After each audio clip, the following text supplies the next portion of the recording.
চট্টগ্রামে এ মাসে দুইবার বেড়েছে চালের দাম। সব ধরনের চালের বস্তায় দাম বেড়েছে ৩ থেকে 450 টাকা পর্যন্ত। ব্যবসায়ীদের দাবি, বোরো মৌসুম শেষ হওয়ায় বাজারে চালের সরবরাহ কমেছে, যদিও একে অজুহাত বলে দাবি ভোক্তাদের সংগঠন ক্যাবের। নগদের কাছে সব গ্রাহকই প্রিয়, তাই তো সারা দেশে ক্যাশ আউট চার্জ সবচেয়ে কম। জুলাইয়ের শুরুতে প্রতি বস্তা চালের দাম বাড়ে ২ থেকে ২৫০ টাকা। মাসের শেষে বেড়েছে আবারও। এক মাসে বস্তা প্রতি দাম বেড়েছে 450 টাকা পর্যন্ত। এর মধ্যে বেতিয়াতপের 25 কেজি বস্তা জুনে বিক্রি হয় 2400 টাকায়। 2 দফা বেড়ে এখন দাঁড়িয়েছে 2800 টাকা। কেজিতে বেড়েছে 16 টাকা। এদিকে 2500 টাকার সিদ্ধ পায়জাম বিক্রি হচ্ছে 2950 টাকায়। খুচরায় কেজিতে বেড়েছে 18 টাকা। চাউলের দাম অত্যন্ত বাড়তি, 40 টাকা চাল 60 টাকা খাই। যেমন ধরুন আপনার দিনাজপুর থেকে গাড়ি আসছে 32,000 টাকা, 35,000 টাকা, এরকম। সেই জন্য এটা ওই আপনার রেটটা বস্তার উপরে বর্তছে, সেই জন্য একটু বাড়তি। চাল ব্যবসায়ীদের দাবি, বোরো মৌসুম শেষ, তাই চালের দাম এই সময় বাড়ে। এর মধ্যে ভারত থেকে চাল আমদানিও বন্ধ। এছাড়া সাম্প্রতিক অস্থিরতার প্রভাবও পড়েছে বাজারে। বড় সিজনটা মানে এপ্রিলের শেষ মুহূর্তে ধানটা কাটা, এই 3-4 মাস এটা দিয়ে চলে। নভেম্বর মাসে আবার একটা আমন সিজনের ধানটা কাটা হবে, তখন হয়তো বাজার একটু স্থির হতে পারে। এই সিজনে এই শেষ মুহূর্তে এখন একটু চালের দাম একটু বাড়তে থাকে। তবে একে ব্যবসায়ীদের কারসাজি বলে বাজার তদারকির দাবি ক্যাবের। যখন কোনো ধরনের এরকম সংকট সৃষ্টি হয়, তখন বিশেষ করে মুনাফাবাজ এবং আপনার অসাধু ব্যবসায়ীরা কিন্তু তৎপর হয়ে ওঠেন।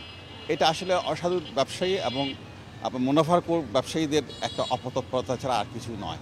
তা আমরা ভোক্তারা মনে করি এটা যদি একটা কার্যকর উদ্যোগ গ্রহণ করে, তাহলে সংকট থাকবে না। আমদানি করা না হলে চালের দাম আরও বাড়তে পারে বলছেন ব্যবসায়ীরা। Independent news. এ নিয়ে আরো জানাতে চট্টগ্রাম থেকে যুক্ত হয়েছেন সহকর্মী অনুপম শীল। অনুপম, চট্টগ্রামের চালের বাজার নিয়ে বিস্তারিত কি আছে আপনার কাছে? আসলে গত এক মাসের ব্যবধানে চালের বাজারে বস্তা প্রতি আমরা দেখেছি যে 450 টাকা পর্যন্ত বেড়েছে। এটি আসলে সাধারণ মানুষের জন্য অত্যন্ত বড় ধরনের একটি সংকট তৈরি করেছে। বোরো মৌসুম শেষ হওয়ার পরে এইভাবে চালের দাম বাড়াটা কোনোভাবেই যৌক্তিক নয় বলে মনে করছে ভোক্তা অধিকার বা যারা ভোক্তারা আছেন তারা।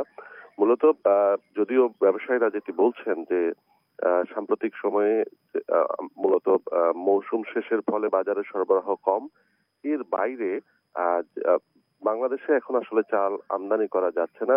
কারণ বাংলাদেশ প্রধানত চাল আমদানি করে থাকে ভারতের কাছ থেকে। যেহেতু ভারত থেকে চাল আমদানি করলে খরচ অনেক কম পড়ে। কিন্তু সাম্প্রতিক বছরগুলোতে বা এই চলতি বছর ভারত তাদের চাল রপ্তানি, তাদের অভ্যন্তরীণ যোগান মেটানোর জন্য চাল রপ্তানি বন্ধ করেছে, যে কারণে বাংলাদেশ এখন চাল আমদানি করতে পারছে না, বা এটি এখন অনুমতিও নেই আসলে বাংলাদেশের চাল আমদানি করার। তো এই প্রেক্ষাপটেই মূলত দাম বাড়ছে। তবে এটিকে যৌক্তিক বলে মনে করছে না ভোক্তা অধিকার বা ভোক্তারা। তারা বলছেন যে আমরা প্রতি বছরই কৃষি মন্ত্রণালয়, আমরা খাদ্য মন্ত্রণালয় এদের কাছ থেকে যেটি খবর পেয়ে থাকি যে বাংলাদেশে এখন ধান উৎপাদনের ক্ষেত্রে স্বয়ংসম্পূর্ণ অবস্থায় আছে, তাই কৃষকের যে খরচ, সেই খরচের খরচ বাদ দিয়ে বাড়তি খরচের আরো বেশি টাকা দিয়ে এই চাল বাজারে এটি একটি কারসাজি চলছে বলে তারা মনে করছেন। এই জন্য বাজার তদারকি দরকার, বিশেষ করে উৎপাদন পর্যায়ে, অর্থাৎ যেখানে ধান বা চালের মিলগুলো আছে সেখানে আসলে ঠিক কঠোরভাবে তদারকি দরকার বলে তারা মনে করছেন। তবে বাস্তবতা হচ্ছে চলতি মাসের প্রথম দফায় একবার বেড়েছে এবং শেষ দিকে সে আরো একবার বেড়েছে, এবং আশঙ্কা করা হচ্ছে যে এই দাম আরো আগামী 3 মাস বাড়তে থাকবে। সুতরাং ইতিমধ্যে যে চালের দাম আমরা দেখেছি যে কেজি প্রতি সর্বোচ্চ 18 টাকা পর্যন্ত বেড়েছে, সেটি আসলে কোথায় গিয়ে থামে এটি এখন দেখার বিষয়।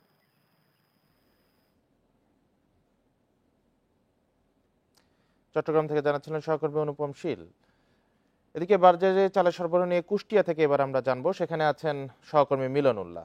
মিলনুল্লাহ, কুষ্টিয়ার মোকামগুলোতে চালের বাজারের পরিস্থিতি কি? হ্যাঁ, আসলে সহকর্মী অনুভবশীল যেমন বলছিলেন, আমি গতকালকে কথা বলেছিলাম কুষ্টিয়ার খাজানগর মিল মালিক ওনার্স অ্যাসোসিয়েশনের সভাপতি অমর ফারুকের সাথে। আমি তার কাছে জানতে চেয়েছিলাম যে আসলে এই অসময়ে আসলে চালের যে মৌসুম, এই দাম বাড়া হিসাবে কিন্তু এখন এই অসময়ে বলা যায়। তো আমি তার কাছে জানতে চেয়েছিলাম যে অসময়ে এই চালের দাম বাড়ার কারণ কি। তিনি আসলে আমাদের এক কথায় বলেছেন যে ধানের দাম বৃদ্ধির কারণে কিন্তু চালের দাম বেড়েছে। তো আসলে এই ধানের দাম বৃদ্ধি বাজারে এর কারণ হিসাবে তিনি যেটা বলেছেন যে আসলে কৃষকের ঘরে ধান নেই, মিলের যে গোডাউন সেখানেও ধান নেই, ধান এখন তৃতীয় পক্ষের কাছে গিয়ে মজুত আছে, যার কারণে কিন্তু তারা ইচ্ছামতো বাজারে তাদের ধান দিচ্ছে এবং বাড়তি দামে বিক্রি করছেন, যার কারণে কিন্তু এই বাড়তি দামে ধান কিনে চাল উৎপাদন করতে গিয়ে তাদের উৎপাদন খরচ বাড়ার কারণে কিন্তু চালের দাম বাড়ছে বলে ওমর ফারুক দাবি করেছেন। তো আসলে কুষ্টিয়ার খুচরা বাজারগুলোতে আমি দেখেছি সেখানে প্রায় প্রত্যেকটি জাতের যে চাল আছে সেখানে কিন্তু 4 থেকে 6 টাকা কেজিতে বেড়েছে এবং এটা মাসের শুরুতে একবার বেড়েছিল এবং তারপরে কিন্তু এই যে আন্দোলন, ছাত্র আন্দোলন তার আগ থেকে কিন্তু বাড়তে শুরু করে এবং এখন সেটা ওই পর্যায়ে স্থিতিশীল আছে। আমি আজকে সকালবেলা খোঁজ নিয়েছি কুষ্টিয়ার পৌর বাজারে, সেখানে খুচরা বাজারে বাসমতি যে সরু চাল সেটি বিক্রি হচ্ছে 90 টাকা কেজি দরে এবং মিনিকেট নামে পরিচিত যে সরু চালটি সেটি কিন্তু 70 টাকা এবং কম বেশি 68 টাকা পোকার পেতে বিক্রি হচ্ছে এবং অন্যান্য যে চিকন চাল আছে সেগুলোর দামও যেমন বেড়েছে, সবচেয়ে আশঙ্কার বিষয় হলো যে মোটা চালের দামও কেজিতে বেড়েছে এবং আমরা বাজার ঘুরে দেখেছি যে আসলে 50 টাকা কেজির নিচে কোনো চাল এখন বাজারে আর নেই। তো আসলে এ ব্যাপারে কুষ্টিয়াতে যারা এই মনিটরিং এর দায়িত্বে, তদারকির দায়িত্বে থাকে, আসলে তাদের তেমন কোনো দায়িত্বে আমরা বাজারে তাদের উপস্থিতি আমরা খুব একটা দেখি না, যার কারণে কিন্তু এই জিনিসটা বারংবার ঘটছে বলে ভোক্তারা দাবি করছেন। তো এই ছিল কুষ্টিয়া থেকে চালের বাজার নিয়ে সর্বশেষ সংবাদ।